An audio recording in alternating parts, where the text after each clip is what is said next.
राधे राधे, हरे कृष्णा। कैसे हो आप सभी लोग? आशा करती हूँ आप सभी परम मंगल में होगे, स्वस्थ होगे, अच्छे होगे। सर्वप्रथम आप सभी को श्रावण मास की अनंत और अनंत शुभकामनाएं। मेरे भोले बाबा का प्रिय महीना सावन का महीना आ चुका है। शिव महापुराण के अनुसार बताऊंगी कि श्रावण मास में आपको क्या करना चाहिए, क्या नहीं करना चाहिए। शिव महापुराण में ये वर्णन आया है कि श्रावण मास में भगवान विष्णु ने और ब्रह्मा जी ने भगवान की जो ज्योतिर्लिंग थी, जो पिंडी थी, उसकी विशेष पूजा अर्चना वंदना करी थी। भगवान प्रकट हो गए थे। भगवान ने बोला था कि हे विष्णु, हे ब्रह्मा, आपने जिस महीने में मेरी विशेष पूजा अर्चना वंदना करी है, ये माह श्रावण मास के माह से जाना जाएगा। इस श्रावण मास में जो भी भक्त मेरी विशेष पूजा अर्चना वंदना करेगा, उस पर मैं प्रसन्न हो जाऊंगा और उसकी सभी मनोकामनाएं पूर्ण करूंगा। ऐसे भी शिव महापुराण में वर्णन आया है कि श्रावण मास में ही भगवान ने समुद्र मंथन हुआ था तो विष का पान कर लिया था। जहर का जो पान था वो विष का पान कर लिया था। उसके बाद देवताओं ने गंगा जल डाल के उनका जो विष का प्रकोप था उसको उतारा था। गंगा जल से शिव का अभिषेक किया था। इसलिए श्रावण का महीना भगवान शिव। तो शिव महापुराण के अनुसार मैंने सारे नोट्स तैयार कर लिए हैं कि आप लोगों को क्या करना है और क्या नहीं करना है। देखिए, श्रावण मास चतुर्मास में आता है तो ऑब्वियसली बात है कि श्रावण चतुर्मास में कोई भी शुभ कार्य नहीं होते, जैसे कि शादी हो गई, विवाह। माना कि सावन का महीना बहुत पवन पावित्र महीना बोला जाता है, लेकिन इस मास में भी कोई भी शुभ कार्य नहीं होते हैं, जैसे कि शादी हो गई, विवाह हो गया, ऐसे कोई भी कार्य नहीं होते। तो श्रावण के महीने में भी शादी नहीं कर सकते हैं। दुकान, मकान, नए घर में प्रवेश वर्जित होता है, चाहे आप पुराना घर तोड़ के ही बना क्यों ना रहे हो। शादी नहीं करनी चाहिए। पूरे श्रावण के महीने में आपको काले कपड़े नहीं पहनने चाहिए। मैंने आज ही काले कपड़े पहने। अब आप सावन के महीने में काले कपड़े बिल्कुल भी नहीं पहनने चाहिए। नीले कपड़ों का भी चयन नहीं करना चाहिए। श्रावण के महीने में आप ग्रीन रंग के कपड़े पहनो, उसमें प्रधानता दो तो बहुत अच्छी बात है। सफेद रंग के वस्त्र पहन सकते हैं, पीले रंग के वस्त्र भी पहन सकते हैं। सबसे ज्यादा सर्वोत्तम होता है श्रावण में हरे रंग के वस्त्रों का पहनना। बाल खुले सावन के महीने में बिल्कुल भी नहीं रखने चाहिए। बालों को हमेशा टैग कर बांध कर ही श्रावण मास में रखना चाहिए। बालों को कटवाना नहीं चाहिए आपको श्रावण मास में। तो अगर अभी आपने ये करना है कि बालों को कटवाना है या फिर वैक्सिंग वगैरह कुछ करानी है तो अभी करा लीजिए, क्योंकि सावन के महीने में ये सब कराने की मनाही होती है। श्रावण के महीने में नॉनवेज नहीं खाना चाहिए। मांस मदिरा का सेवन बिल्कुल भी नहीं करना चाहिए। श्रावण के महीने में आपको सात्विक भोजन करना चाहिए। कोशिश कीजिए कि लहसुन प्याज का भी त्याग करें, क्योंकि सावन के महीने में गरिष्ठ भोजन नहीं कर सकते, क्योंकि जो हमारी इम्यूनिटी सिस्टम होता है वो वीक हो जाता है। इसलिए श्रावण मास में गरिष्ठ भोजन की मनाही होती है। श्रावण मास में किसी भी तरीके से संपूर्णतः ब्रह्मचर्या का पालन करना चाहिए। अगर आप गर्भ धारण करने की भी सोच रहे हो तो मेक श्योर आप श्रावण मास में गर्भ धारण भी ना करें। श्रावण मास क्या, पूरे चतुर्मास में आप अगर गर्भ धारण नहीं करोगे तो बहुत ज्यादा सर्वोत्तम माना जाएगा। श्रावण मास में संपूर्णतः ब्रह्मचर्या का आपको पालन करना चाहिए। मास में पृथ्वी शयन का अपना विशेष महत्व होता है। श्रावण मास में आपको पृथ्वी शयन करनी चाहिए। श्रावण मास में पृथ्वी शयन आपको करने। श्रावण मास में कोई आपसे उधार पैसे मांगे तो आपको उधार पैसे नहीं देने हैं, क्योंकि वो पैसा फिर आपके पास वापस आने वाला नहीं है। इसलिए आपको इस बात का ध्यान रखना है कि श्रावण मास में आपको किसी को भी उधार नहीं देना है, ना ही किसी से उधार लेना है, क्योंकि जब आप पे कर्जा हो जाएगा तो वो कर्जा चूकना भी मुश्किल होता है। इसलिए किसी को ना तो आप उधार दीजिए, ना ही आप उधार लीजिए।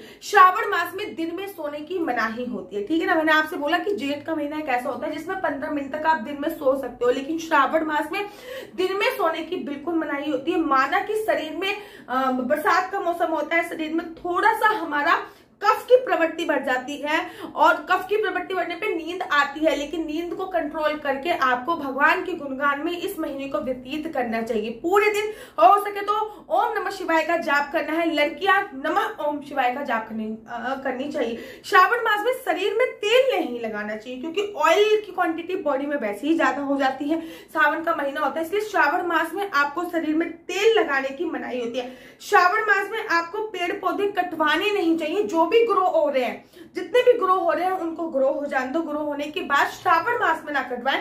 बाकी अगर आपको पेड़ों की कटिंग छटिंग करनी है तो आप बाद में करवा सकते हैं, लेकिन श्रावण मास में किसी भी पेड़ों की कटिंग छटिंग नहीं करनी चाहिए।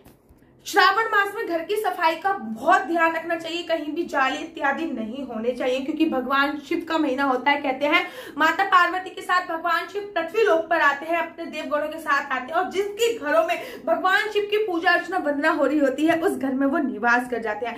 श्रावण मास में आपको हरी सब्जियों का त्याग करना चाहिए, मतलब हरी सब्जियां नहीं खानी चाहिए। उसमें धनिया और पुदीना मान्य नहीं है, धनिया और पुदीना खा सकते हैं, बाकी आपको श्रावण मास में हरी सब्जियां भूल कर भी नहीं खानी चाहिए, ठीक है ना।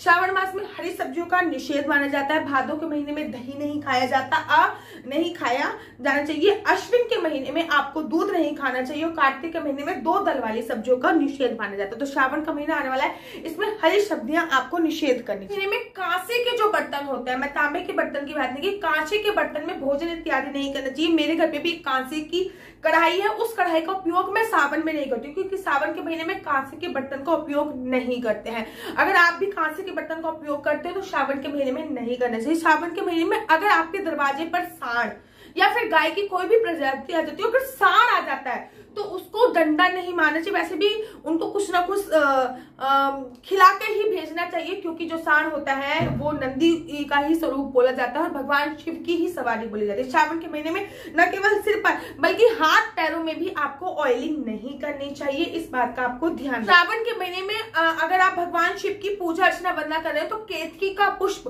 भगवान को बिल्कुल भी नहीं चढ़ाना चाहिए। भगवान के पूरे परिवार को केतकी का पुष्प नहीं चढ़ाया जाता है।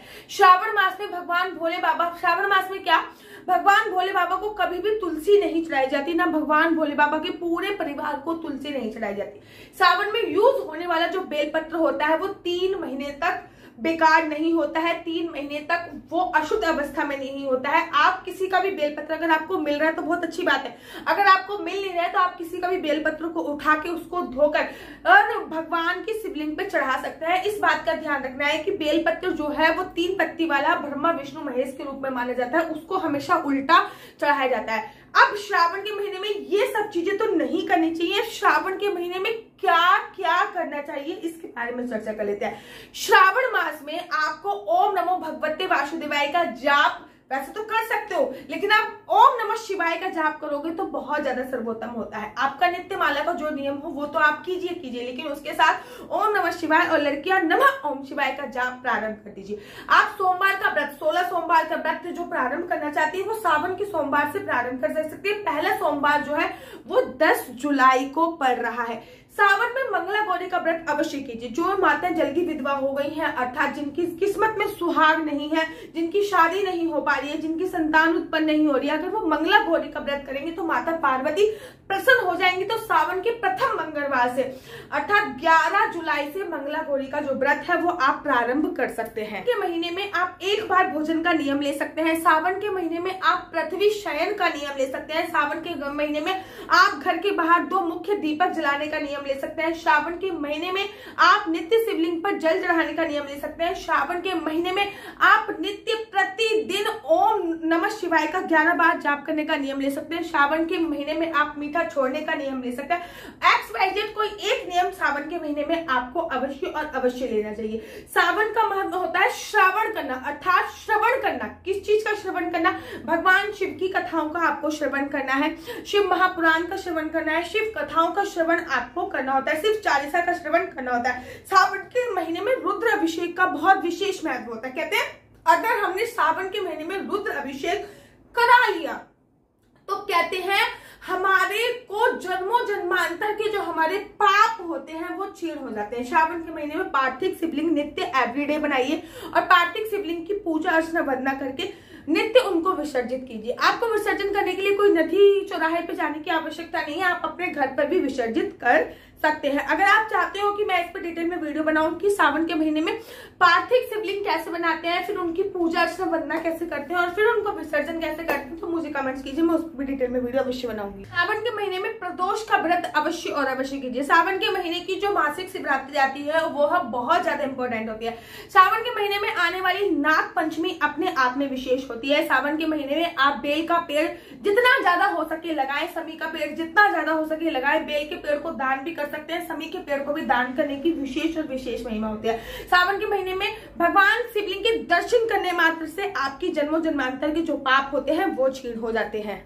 श्रावण के महीने में अगर कोई बीमार है तो 1.25 लाख महामृत्यु मंत्र का जाप अवश्य करें। श्रावण के महीने में बेल जो होता है ना, बेल पत्र, उसकी माला भगवान शिवलिंग पर अवश्य और अवश्य चढ़ाएं। अगर आपके आर्थिक रूप से परेशान रहते हो तो गंगा जल के साथ साथ आपको गन्ने का जूस भी शिवलिंग पर अवश्य और अवश्य चढ़ाना होता है। लेकिन अगर आप भी ये गलती करते हो तो सावधान होने की आवश्यकता है। बड़े सारे लोग दूध की थाली ले जाते हैं, शिवलिंग पे काटते हैं, वहीं पर डालते हैं। ये गलत है। ये प्रोसीजर से शिवलिंग की पूजा अर्चना बंधन नहीं होती। अगर इस पर डिटेल में वीडियो चाहते हो कि शिवलिंग की विशेष पूजा अर्चना बंधना कैसे करनी चाहिए तो मुझे कमेंट्स कीजिए, मैं उस पर भी डिटेल में वीडियो बनाऊंगी।